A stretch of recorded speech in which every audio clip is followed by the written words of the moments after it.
electric mountain bike, mid-drive motor, name brand components. Sounds expensive, right? Wrong. Enter the Ride1Up TrailRush, an electric mountain bike that is turning heads with its jaw-dropping price of $2,095. Yes, you heard that correctly. An eMTB with a mid-drive motor under $2,100. And this isn't a commuter e-bike with off-road ambitions. You see, this bike was purpose-built for the trails. You know that because it has a dropper seat post, the tires are tubeless ready. In this full review, I'll walk you through all the components, tell you everything you need to know, then we'll take it on some single track, see how the motor performs, and then I'll give you the pros and cons. But first, let's take a closer look at what might be a game changer in the electric mountain bike market.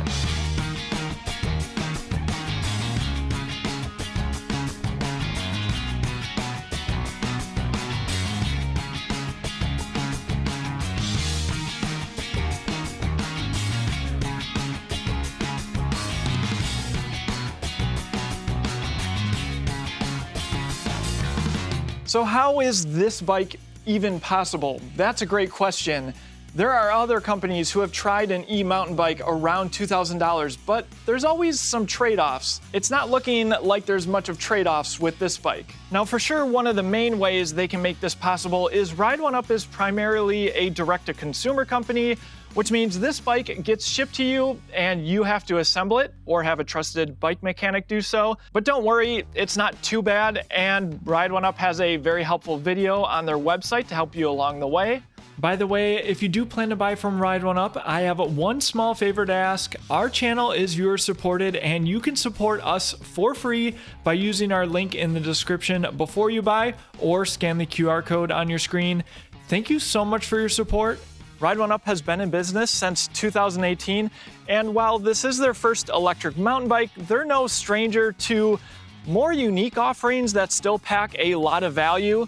And them being able to differentiate themselves in a competitive e-bike market is something I appreciate. With the TrailRush, they've managed to include a German-engineered Brose motor, RockShox suspension, Shimano components, a lot of these things that you'd expect on something priced much higher. Before we get into all the specs though, let's break down the basics. The bike is offered in 3 different colors: burnt sunset, cobalt with these really cool accents around the frame, as well as galaxy gray. It's offered in medium and large sizes, accommodating riders down to 5'5" up to 6'4". I'm 6 feet tall with a 32-inch inseam. Total payload capacity is 350 pounds, and let's see how much this bike weighs. The size large weighs in at just shy of 58 pounds. You get Tektro Orion 4-piston hydraulic disc brakes paired with 180mm rotors, both in the front and in the rear.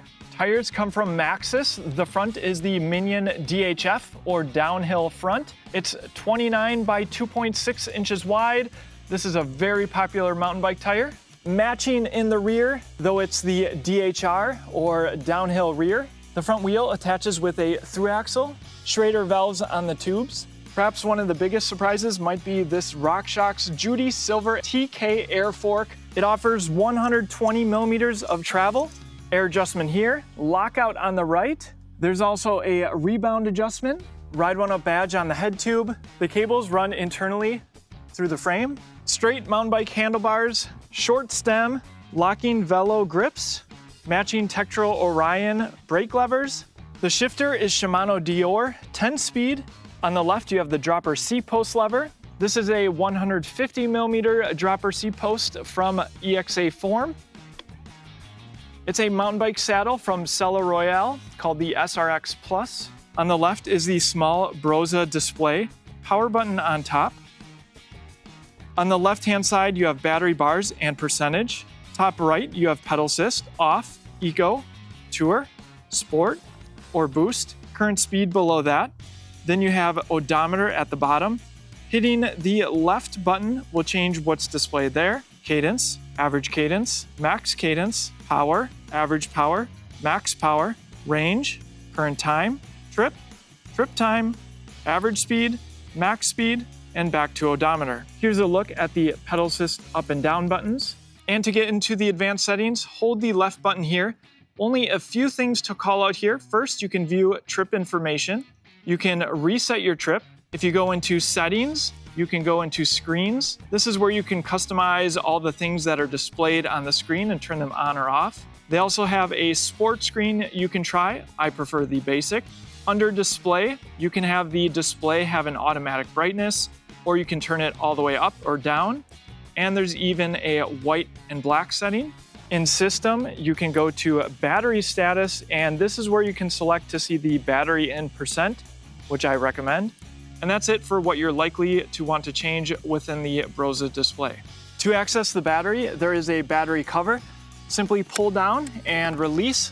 There's the keyhole on the right. Turn to the left to release the battery slightly. And then there is a metal clip right here, which will fully release the battery. Here's a closer look. This is a 36 volt, 14 amp hour battery. You can charge the battery right here, or when the battery is in the bike by lifting up this rubber cover. Given you're likely to be traveling with an electric mountain bike, you might want to pick up a battery bag. This is the one that we sell at shop.ebikeescape.com. Completely waterproof and flame resistant. Plus you get a nice handle. Replacement batteries are expensive, which is why I always store our batteries in these. This and other high quality accessories available at shop.ebikeescape.com. You can push this button to get an idea of the current capacity. To put the battery back in, terminals first. Note the cutout here. Make sure that's in place and snap into place. Don't forget the cover. And you can remove the keys. Other included accessories include a manual, a beanie, maintenance grease, and some actual decent quality hex wrenches for assembling your e-bike, as well as a couple other wrenches. You get a 2 amp charger, which means 7 hours to charge it up from empty. And there's that plug. There's the star of the show, the Brose German engineered TF Sprinter mid-drive motor with 90 Newton meters of torque. I can't wait to see how this performs, particularly up hills. There's 2 sets of mounting points, one set on the down tube, one on the seat tube. Perfect use case for the best water bottle cage on the market. This is the Sidewinder, and what makes it special is you don't need to bring those puny water bottles. You can put a big one in here, provided it fits in the triangle, and it's fully adjustable. Also available at shop.ebikeescape.com. Here's a look at some more of the cable management. Some nice internal cable routing here. There's the speed sensor. That reads this magnet for your current speed on the display. Through axle in the rear. Matching the shifter is a Shimano Dior derailleur. 10 speeds, 11 to 36 teeth in the rear, 38 teeth up front. A nice chainstay protector, and mounting points in case you ever want to add a rear rack. You get metal Welgo pedals. With that, let's get into some riding. I'll still push the motor up to 28 miles per hour, but more importantly, we'll see how it performs on some single track. All right, right off the bat, I have to say, this bike fits me incredibly well. I have the seat post in its lowest position, and that dropper seat post comes perfectly in line so I can get full leg extension. So I feel right at home. Feels just like my non-electric mountain bike. What I've been doing most of the trail, just leaving it in eco, kind of just takes the edge off. Still makes uphills a workout. That's what I'm in now. And also, I just can't comment enough about how quiet this Brose mid-drive motor is. If I'm not mistaken, this is the first time a Brose branded setup has been done on a true e-mountain bike, meaning with a Brose branded motor paired with this display. Now, I did have some bulky gloves on just a bit ago, and it was a little bit harder to hit the plus and minus button for the pedal assist levels. So I'd want more form-fitting gloves or just no gloves, because these buttons are a little bit smaller. But now it's so much easier to be able to just jump up into a higher pedal assist level quick and still keep my eye on the trail. And don't worry, we will test this up the biggest hill I can find on this trail. Suspension feels really good. I would call myself a more recreational mountain biker. I'm not into having the best suspension, the best components. And to be honest with you, I don't feel like you need it. This suspension feels great on this single track. Love that it's an air suspension fork. Can adjust it to my weight. All right, and now I'm zipping through here a little bit faster. I'm in tour now. Can definitely feel a decent jump there. Yeah, just super fun, playful bike. We'll go over these rocks here. So I imagine most people, if you're not doing huge inclines, Eco Tour feels really good. Let's kick it up to sport here. I actually don't think I need it for these trails. Yeah, for something windy like this, Tour for me is plenty enough power. Awesome that they put name brand tires on here. One thing that I think would be cool on this display, especially for an actual e-mountain bike, it's pretty difficult to see what pedal assist level you're in, and it would be nice if they had some colors that light up the display so you can easily see what you're in at a glance. I drop the seat post here, get back. Little rocky section. I think one of the biggest things though for this bike is it's just amazing that more people are going to be able to get on an electric mountain bike and enjoy trails without spending a ton of money and really not having any compromises, particularly when you consider the cost. The 4-piston brakes have been performing just great. Name brand from Tektro. The Maxxis tires. All right, another rocky downhill. Feel the suspension working, but no problem. Exactly what I'd expect on a hardtail. And I've shown this bike to a few different people and asked them how much they think it costs. And not surprisingly, everyone has guessed way higher than it is. And we've been going a decent ways, and I'm down just a half bar out of 5. Let's jump into turbo here. Up this small hill, and yeah, it just propels you right up. I wouldn't say it's the most powerful mid-drive motor that I've ever tested. Some of these that peak maybe at 1,000 watts or something. But for what this bike is intended to do off trails, it's plenty of assist. The torque sensor, the engagement of the pedal assist is immediate, even if you're at the bottom of a hill. And I think what will be telling is if this bike becomes popular, which I think it has a good chance of doing, what does this mean for the future of Ride1Up? And this bike, this is only the first generation, and they've already proved out that you can make an affordable e-mountain bike while not compromising on components. I think a lot of people saw with the Prodigy, which is a bike similar to this, just not mountain bike geometry, not set up for real trail riding, but though it did have some knobbier tires, I think some people actually made that more of an e-mountain bike. But then Ride1Up went and did what those people were asking for anyway. This is a super fun part here over this bridge and down.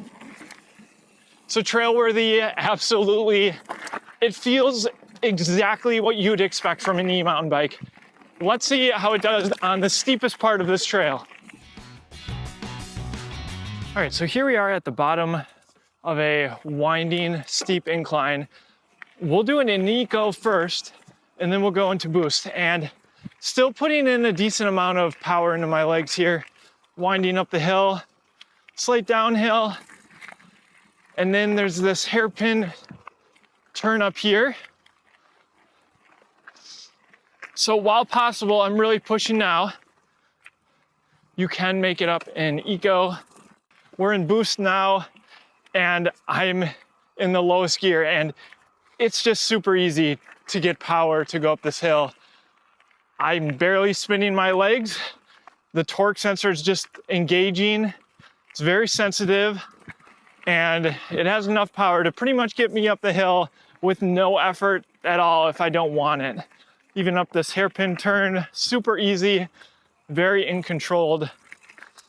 So I think for a vast majority of use cases, the motor provides plenty of power up even steep grades. Of course, at that point, if you do live in the mountains, you do need to be aware of range. Maybe you do want to conserve a little bit more battery by sticking to the lower pedal assist levels.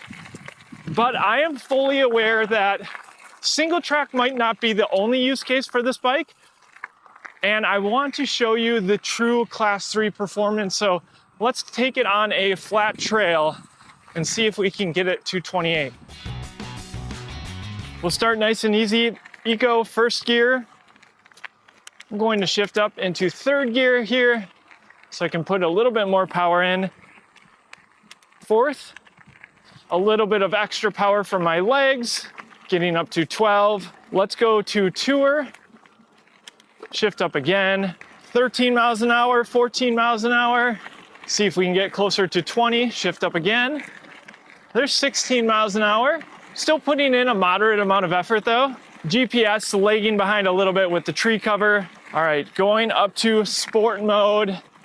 We'll shift up again. Comfortably cruising at 16 miles an hour. A little bit more leg power, 18. Shift up again. Getting close to the highest gear now. We'll stay in ninth though. Keep in mind we're about 75% battery. And then here we go, boost mode, 10th gear. So pretty comfortable to cruise at 20 miles an hour, 21 according to the Brose display. There's 21 on the GPS catching up. And so if you don't plan to go mountain biking, maybe you have some double track, this is also a great bike for this. And let's see if we can hit 28, more power from the legs. 24, 26, 27 according to the Brose display. It did read 28, 27 on the GPS. So yes, it can hit Class 3 speeds, though you do need to work for it. You can comfortably cruise around 20, maybe a little bit higher. And we are at about 75% battery for all the trail riding we did. With that, let's get into some third-person riding footage. I'll give you the pros and cons of the Ride1Up TrailRush. Well, this was unexpected. With the new TrailRush, Ride1Up is opening themselves up to a whole new market of bikers who probably have never even heard of Ride1Up. It might entice some current customers along the way and certainly concern some of the incumbent bike brands too. Because let's be real, affordability and eMTB have never really coexisted like this. At $20.95, it's a price point right in line with a lot of e-bikes, let alone one that's actually capable of trail riding. And while I have some things to at least mention that people should think about when considering this e-bike, I'll get to that in a bit. I'm also here to tell you that the TrailRush gets you a true mountain bike experience at a fraction of the cost of basically anything else on the market. If you're someone who's been e-mountain bike curious, this feels like the right buy. And even if you've been mountain biking for years, there's a lot to like here. It just checks all the boxes spec-wise, a powerful and surprisingly silent mid-drive motor paired with a natural riding experience, 4-piston hydraulic disc brakes, an adjustable air suspension fork from RockShox, and let's not forget about the tires that many people already run on their mountain bikes. Plus, you're already set with the dropper seat post, and the tires are tubeless ready if you choose to go that route. The Dior drivetrain performs well, and the gearing was great for both climbing and flats, hitting Class 3 speeds. Now, this is more of a cross-country eMTB, which means for where I live in Wisconsin, this bike is well suited for the single track I ride.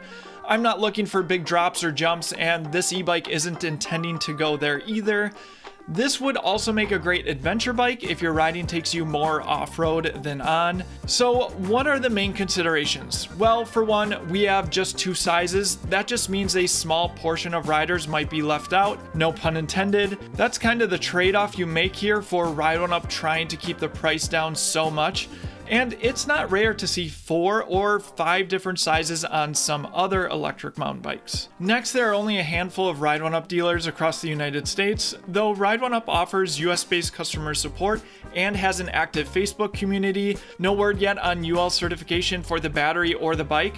I think that will be an important addition down the line. I already commented on the display maybe not being too glove friendly, though I think this is a small consideration given the value here. This also has about the standard size battery we see on other electric mountain bikes at 504 watt hours. There certainly will be some who would have liked to see a larger battery, but for trail riding, the 14 amp hour battery will provide sufficient range, and Ride1Up's 30 to 50 mile estimate feels accurate. For me personally, I prefer a smaller battery on an electric mountain bike, as this only adds weight and makes the bikes feel less nimble on the trails.